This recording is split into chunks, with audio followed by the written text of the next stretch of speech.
Hello বন্ধুরা, কেমন আছো তোমরা সবাই? আশা করছি সকলেই খুব ভালো আছো, সুস্থ আছো। আমিও ভালো আছি, সুস্থ আছি।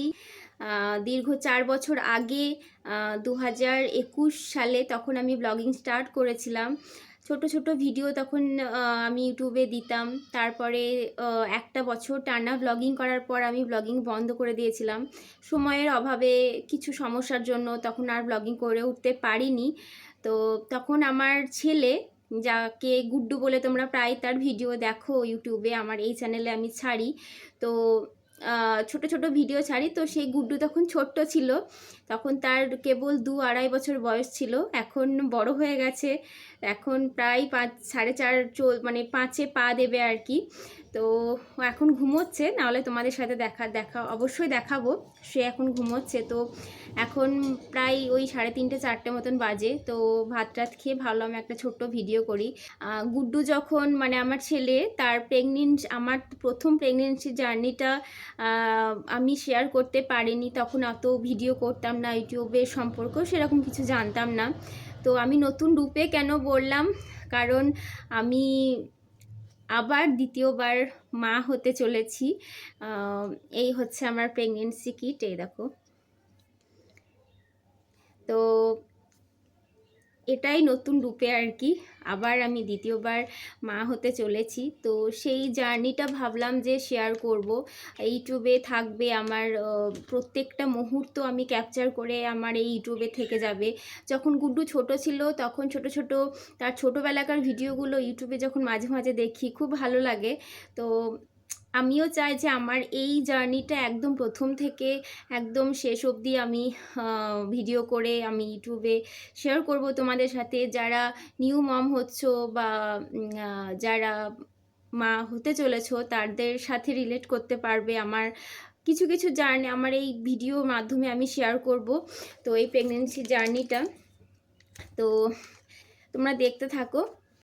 তো আমার এখন এই 74,000 সাবস্ক্রাইবার। আমি যখন প্রথম স্টার্ট করেছিলাম ব্লগিং, তখন আমার খুবই কম সাবস্ক্রাইবার ছিল। তখন ওই কেবল মানে 2,000-3,000 এরকম সাবস্ক্রাইবার ছিল।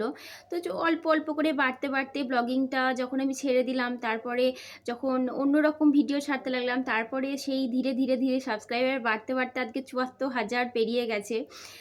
তো 74,000 এই সাবস্ক্রাইবার নিয়ে চ্যানেলটাকে ভাবছি আরও বড় করব। তো অবশ্যই, তো যাই হোক, তো আমার এই জার্নিটাতে আমি কত মাস চলছি, আমার এই প্রেগনেন্সি কত মাস চলছে, কি খেতে পারছি, কাকে দেখাচ্ছি, কোন ডক্টর দেখাচ্ছি, কি কি স্ক্যান হয়েছে না হয়েছে, সবটাই তোমাদেরকে আমি শেয়ার করব। প্রত্যেক দিনের প্রত্যেকটা মুহূর্ত আমি শেয়ার করব। তার জন্য আমার ব্লগিংটা অবশ্যই দেখবে তোমরা, আর প্রে করবে আমি যেন খুব ভালোভাবে এই জার্নিটাকে শেষ করতে পারি।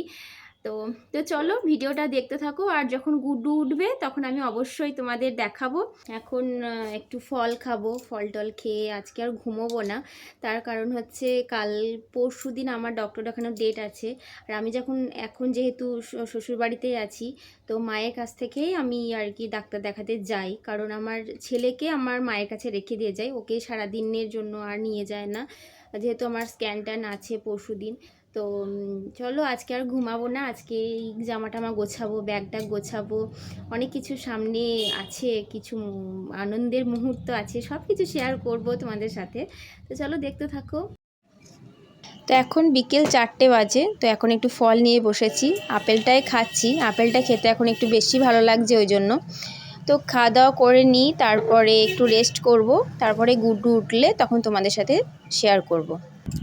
হ্যালো বন্ধুরা, শুভ সন্ধ্যা। সন্ধ্যা বলবো না, এখন প্রায় 8টা বেজেই গেছে। আর এই হচ্ছে সেই ছোট্ট গুড্ডু, এই দেখো দুষ্টুমি করছে। সেই ছোট্ট গুড্ডু এখন অনেক বড় হয়ে গেছে। তো যাই হোক, এখন কি করছি বলো তো, এখন এই যে বিছানাপত্র জামা কাপড় নিয়ে বসে আছি, ব্যাগটা গোছাচ্ছি। কালকে বললাম যে পরশুদিন ডক্টর দেখানো আছে, আবার আছে ডক্টর দেখানো আছে, ওই জন্য কালকে যাব হচ্ছে মায়ের কাছে। আর এর যেহেতু এখন সামার ভ্যাকেশনে কিছুদিন মনে হয় ছুটি পড়ে যাবে, এখন নোটিশ দেয়নি। পরীক্ষা হয়ে গেছে, আজকের পরীক্ষা শেষ, ওই জন্য পড়াশোনাও বন্ধ। আমিও কিছু গোছগাছ করে নিচ্ছি, কদিনের জন্য ঘুরে আসছি মায়ের কাছ থেকে, ডক্টরটা দেখানো হয়ে যাবে। তো তো চলো আজকের মতন এখানেই ভিডিওটা টাটা বাই বাই করছি। কালকে থেকে আবার ডেলি রুটিন আমি শেয়ার করব, কি করি না করি যতটা পারবো। তো সবাই ভালো থেকো, গুড নাইট।